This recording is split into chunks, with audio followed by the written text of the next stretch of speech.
Selamat pagi anak-anakku. Hari ini kita akan belajar tentang tema 1 dengan judul pertumbuhan dan perkembangan makhluk hidup. Ini berarti ini judulnya. Kalian buka buku cetaknya di rumah. Kita buka mulai pelajaran hari ini pada halaman pertama. Subtema 1, ciri-ciri makhluk hidup. Yang kita ketahui semua, makhluk hidup di sekitar kita itu ada sangat banyak sekali. Tuhan itu menciptakan di dunia ini itu ada makhluk hidup. Yang kalian ketahui makhluk hidup apa lagi? Yang pertama ada manusia. Yang kedua ada tumbuhan.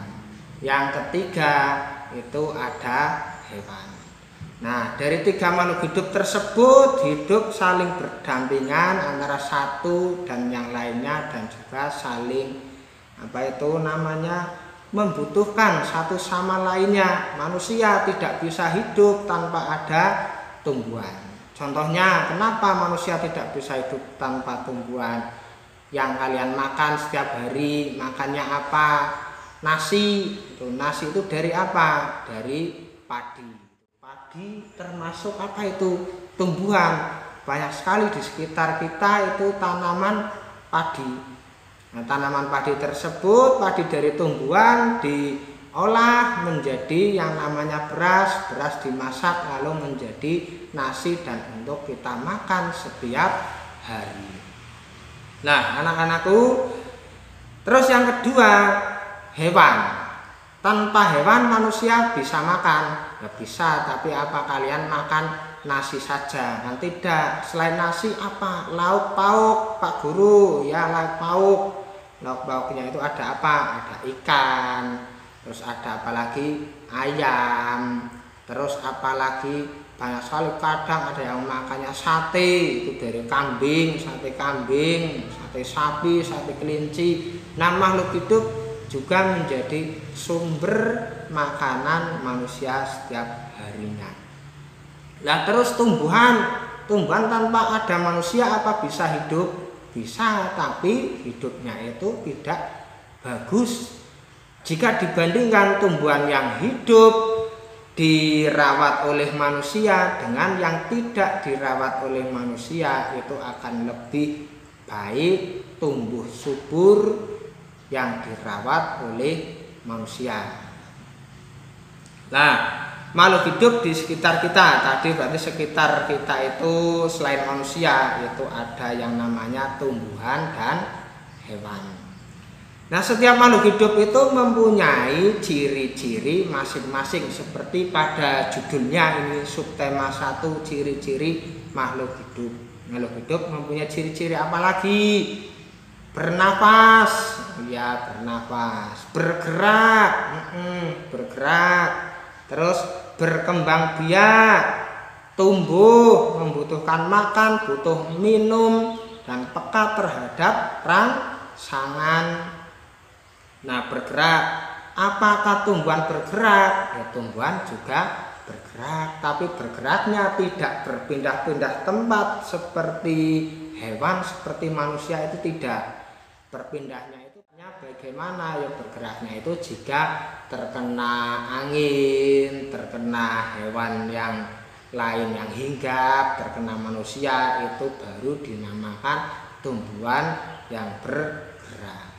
Apakah tumbuhan bernapas? Tumbuhan juga bernapas, anak-anakku, tapi bernapasnya itu berbeda dengan yang namanya itu hewan dan manusia. Kalau hewan dan manusia itu bernapas melalui hidung, ada yang melalui insang. Kalau hewan ada yang melalui insang, ada yang pakai paru-paru, ada yang pakai kulit.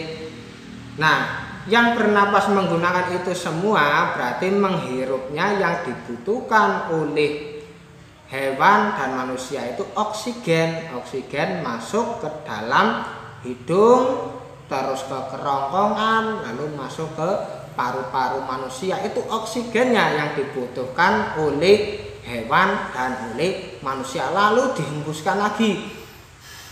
Nah, saat menghembuskan itu makhluk hidup tersebut mengeluarkan karbon dioksida atau CO2 itu tidak dibutuhkan oleh makhluk hidup seperti manusia dan hewan. Tapi sebaliknya pada tumbuhan itu bernapas. Tumbuhan bernapasnya menggunakan apa? Menggunakan daun. Nah, itu bernapas menggunakan daun. Daun tersebut biasanya kan berwarna hijau atau mengandung zat hijau daun. Nah, zat hijau daun tersebut atau yang dinamakan klorofil, namanya apa? Klorofil. Itu yang digunakan oleh tumbuhan untuk bernapas. Lalu bernapasnya itu berbeda. Bedanya itu apa sih? Bedanya kalau tumbuhan itu bernapasnya yang dihirup adalah karbon dioksida, yang dibutuhkan adalah karbon dioksida. Itu dibutuhkan oleh tumbuhan. Lalu mengeluarkannya, yang dikeluarkan oleh tumbuhan itu oksigen. Maka dari itu saat kita habis olahraga, kita berteduh di bawah pohon yang rindang, itu sangat nikmat sekali. Hawanya itu adem. Karena apa? Banyak mengandung oksigen. Seperti di daerah pegunungan pasti yang banyak sekali tumbuhan yang tinggi-tinggi dan besar-besar, itu banyak mengandung oksigen. Jadi di sana itu udaranya terasa sejuk karena oksigen sendiri itu mempunyai hawa yang sejuk dan segar. Apalagi kita manusia membutuhkan oksigen, pasti rasanya sejuk dan segar. Nah, kenapa sih Pak Guru itu karbon dioksida kok dibutuhkan?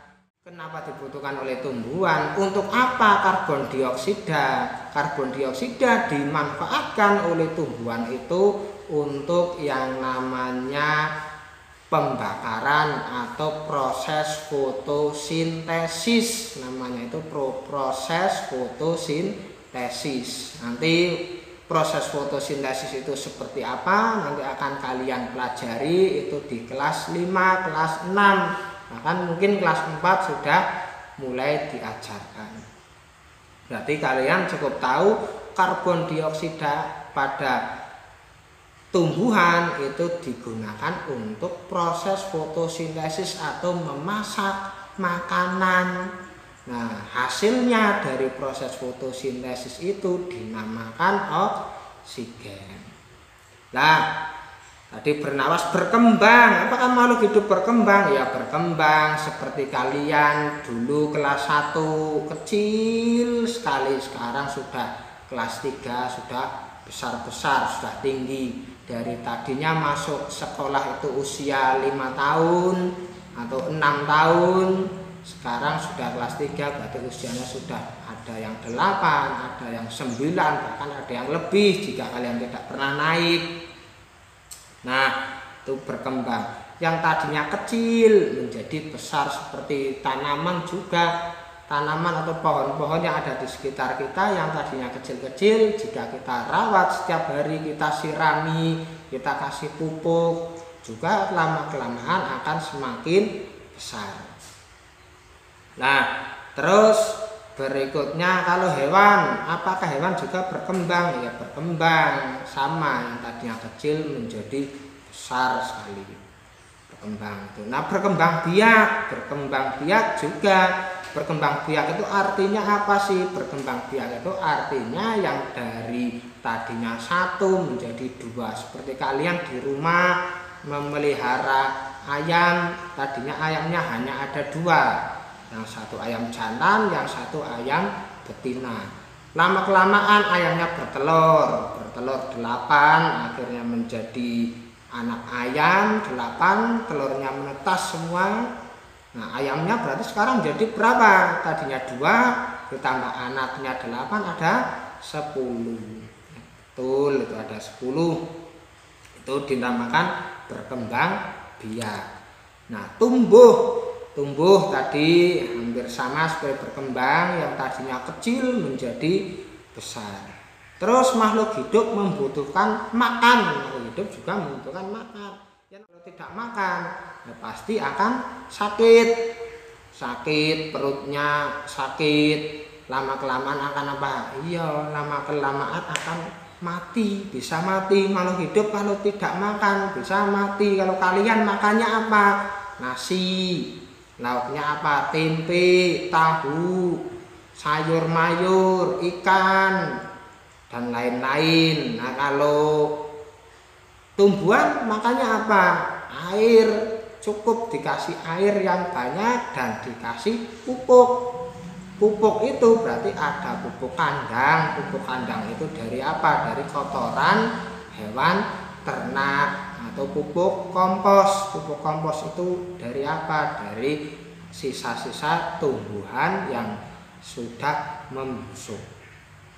Nah, itu makan. Nah, hewan makannya apa? Hampir sama. Hewan makanannya seperti manusia.